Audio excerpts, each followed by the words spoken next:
Toc toc toc. On se réveille, messieurs dames, il y a quelque chose à découvrir ici.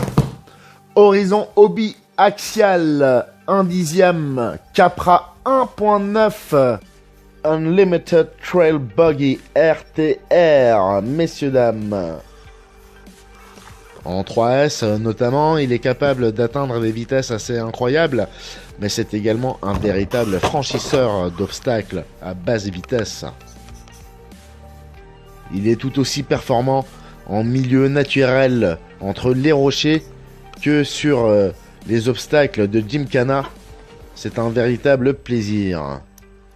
Nous sommes ici dans le 4-wheel steer. On parle d'une direction à l'arrière comme à l'avant. On découvre RL69RC. Bienvenue sur ma chaîne une fois de plus. Et un grand merci pour le visionnage. C'est parti.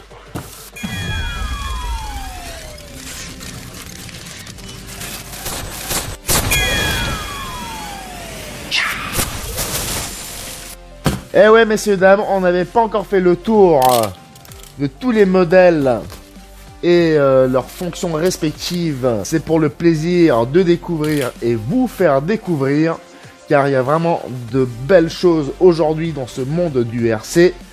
Et comme il n'y a pas que les avions, eh bien je prends un plaisir énorme à vous faire découvrir ce type de véhicule également. Donc Axial Capra 4WS. C'est magnifique. Nous avons un ESC récepteur 2-in-1, 40 ampères waterproof. Tout ça est télécommandé par une DX3 Spectrum de télémétrie avec ce système nouvelle génération Smart. C'est donc Horizon Hobby Axial qui vous propose ce magnifique modèle. Nous avons du rouge et également du noir. Vous devinerez forcément lequel j'aurais choisi. Il s'agit du numéro d'article AXI 03022 T2. T comme Théodore, 2 comme noir et rouge. Que si vous prenez le T1, vous aurez le véhicule tout rouge. Et on y va.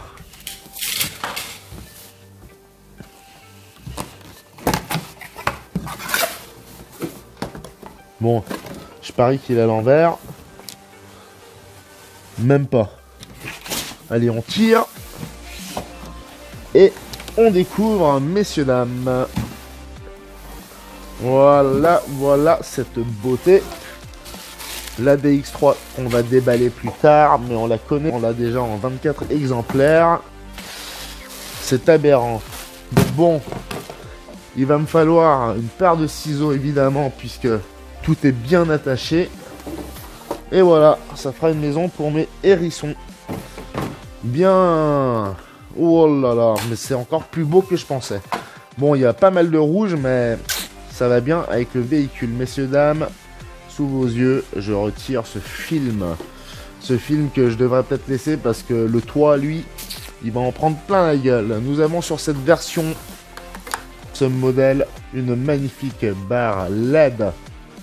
Et les super pilotes qui vont avec, c'est vraiment très bien fait. Très bien moulé, détaillé, c'est très beau. Pour un petit jouet comme ça, franchement, c'est vachement bien foutu. Et je vois ici les clips, je les touché par hasard. Voilà, voilà. Lorsque l'on enlève les clips, on ouvre le capot pour y introduire la lipo.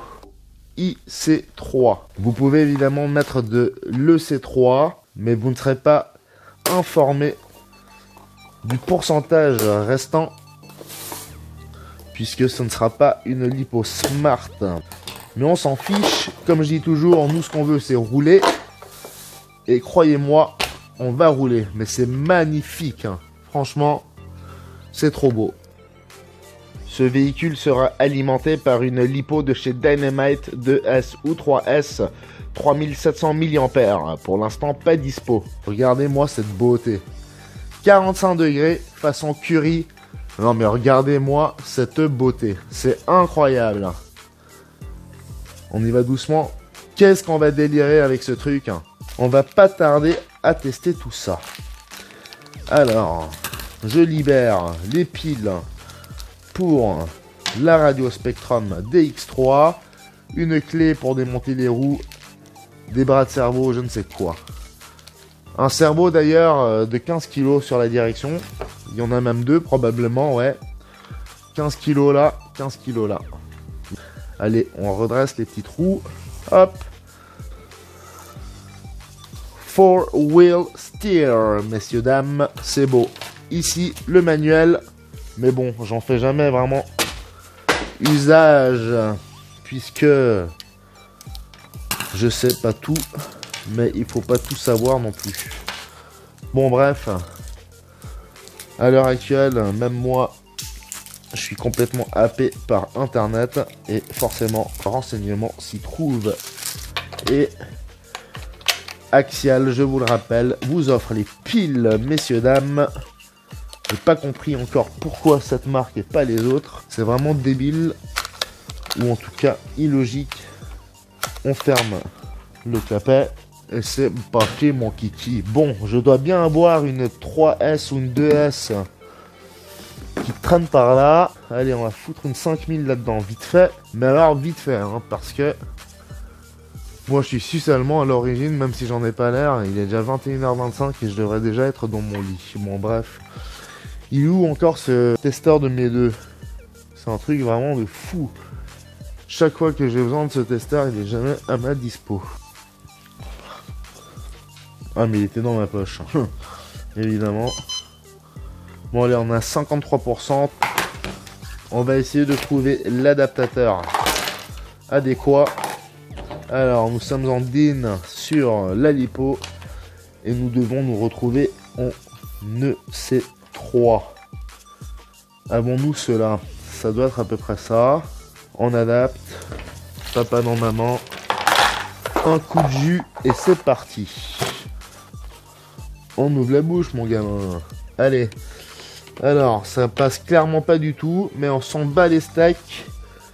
Moi, je te dis que ça va passer vite fait.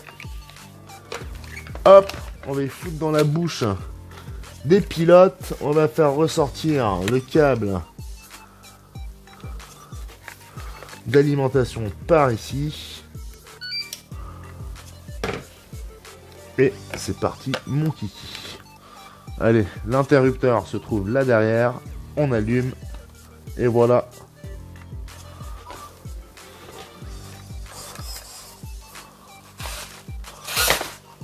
Ouh. Ah, ok. Bon, voilà ce qu'on peut faire.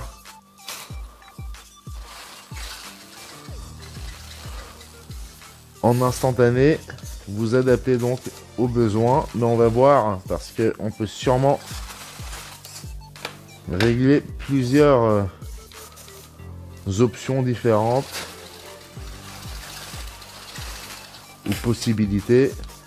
Ouais, c'est vraiment intéressant. Hein. Et speed en plus. On verra ce que ça donne dans la nuit. En tout cas, je pense qu'on va énormément s'amuser.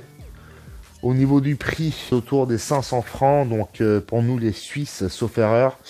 Et donc au niveau de la lipo, vous allez compter à peu près 30-40 balles pour votre lipo de 3700 mAh. L'emplacement se trouve ici, il n'est pas très grand. Je pense donc que vous n'arriverez jamais à dépasser ces 3700 mAh au niveau de la taille. Voilà pour ce qui est du Nitro Curie Axial Capra 1.9. C'est vraiment magnifique, messieurs, dames. Un grand merci pour votre présence sur cette première partie de la présentation. Et on se retrouve donc sur le terrain dans un claquement de doigts.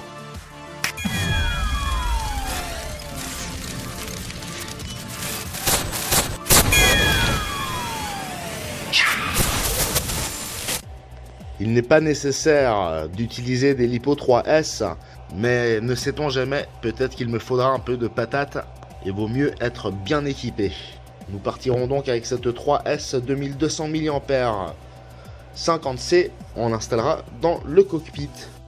Nous sommes le 17 septembre, soit 1 ou 2 jours plus tard, et je me suis dit plutôt que d'aller chercher un terrain qui n'existe pas, ou du moins tant que je n'en trouve pas, qui soit adéquat à ce Capra, eh bien, je trouverai une autre solution pour m'amuser et voir de ce qu'il est capable. J'ai des palettes, j'ai du matos qui traîne à gauche et à droite. J'ai donc réussi à me constituer un petit parcours que nous allons découvrir ensemble. Le point de départ se trouvant ici, nous remonterons jusqu'au Maroc, au milieu de la Mante, pour ensuite rejoindre ce bac vierge et redescendre sur cette palette. Ensuite de quoi nous irons sur ce dos d'âne prendre le soleil s'il y en a, mais il n'y en a pas. Une petite balance, il devra grimper sur ce couvercle pour rejoindre l'autre bout. Il fera un tour dans ce bac pour en ressortir et se retrouver sur ces rails qui l'emmèneront sur ce rond-point pour terminer sa course à ce niveau-là. On trouvera peut-être d'autres idées pour combler cette forêt vierge.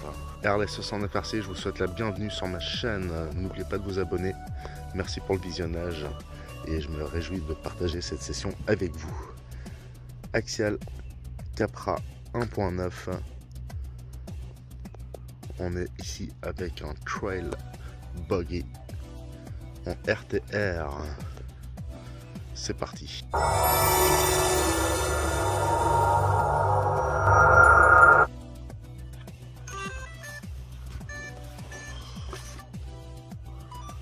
Ok, on part en 3S. La 2200 ampères ne rentre pas là-dedans. On l'a donc installé dans le cockpit comme c'était à peu près prévisible. Du coup, j'ai dévissé la base du capot afin d'y laisser un peu de souplesse pour passer le câble. À part que c'est moche, ça ne change rien. On y va. On filmera à l'aide d'un téléphone installé sur la radio.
À le voir ainsi, on pourrait croire que ce Capra 1.9 est lourd et lent, mais il ne faut pas se fier à cette image-là, car il peut se montrer très agile, mais très rapide également. Un peu à l'image de ce Summit de chez Traxxas, qui est connu pour ses performances sur les parcours de type gros rocher plat avec pas mal de relief, mais pas trop quand même, car le crawling il est capable d'en faire, mais c'est plutôt de la course dans les terrains un peu irréguliers. Le Capra, lui, du coup, est capable de faire les deux, tout comme il est très agile en mode franchissement à vitesse très réduite.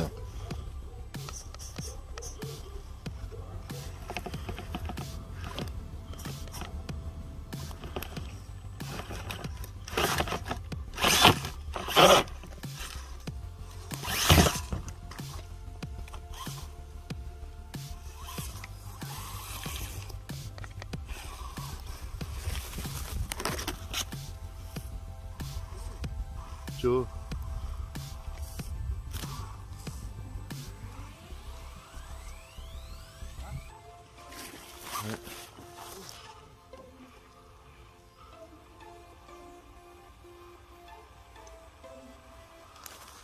Ouais.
Impossible malheureusement de franchir l'obstacle suivant, beaucoup trop raide, respectivement trop glissant.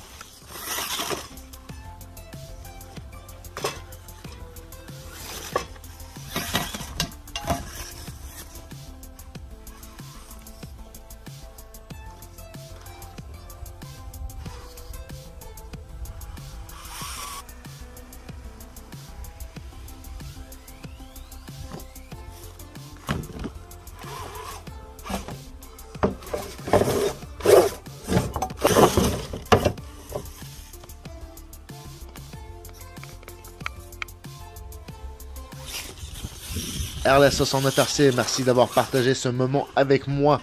J'espère que ça vous aura plu. N'oubliez pas de vous abonner. Je vous dis à la prochaine. Merci pour votre présence.